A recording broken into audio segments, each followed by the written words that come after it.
Hello, doctors. Again, I want to give you more information to help you in trying to have a more successful practice. There are 3 areas of the report of findings that can go bad for you.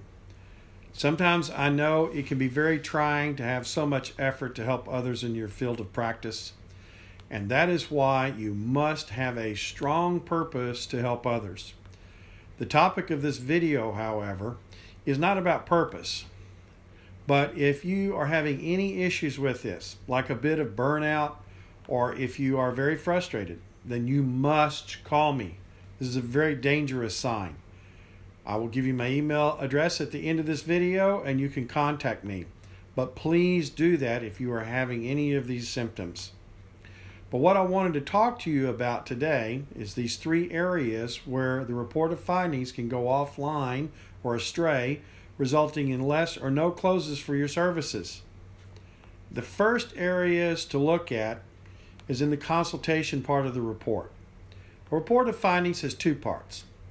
The first part is gathering of information on the patient's condition, doing such things as a consultation, exam, x-rays, etc. And the second is the analysis of that research, or in other words, the treatment plan. In the consultation, you must find what is called the RUIN. That is the real reason why the patient wants to handle this condition. How is this condition preventing them from doing something, having something, or getting something? Such as they cannot work to support their families. They cannot get out on the golf course with their buddies. They cannot pick up their grandkids. And this inability is very important for them to get rid of. That's why they are really there. This must be found in the consultation. Now, the next area I see a lot of abuse in is in the actual education and presentation of what the patient needs.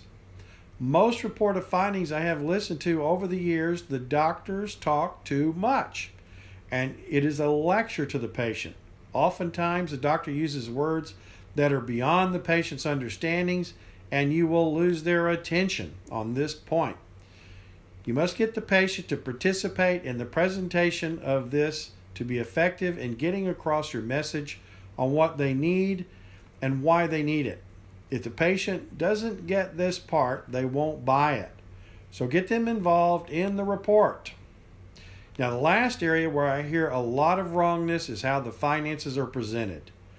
Most financial presentations I hear are, we have 3 plans. Which can you do? If one option is a payment plan, the majority of patients will choose that one as opposed to a paid in full upfront plan. These options must be presented to the patient one at a time. Just like when you schedule a patient, if you ask them, when do you want to come? It is too much of a choice and can be confusing to the patient. It is much better to offer no more than 2 choices at a time. Morning or afternoon, Wednesday or Thursday. But what is even better is afternoon, 2 o'clock, 1 choice at a time. In finances, it is the same deal, only I find much more important if you want to get a prepaid or all upfront money. So look at these 3 areas, and if you are having any issues in any of these areas, please contact me for a free consultation to see how these problems can be corrected. I can promise you this, you are losing a lot of money if any one of these issues are present in your report of findings. So email me at edsharp333@gmail.com to set up a consultation.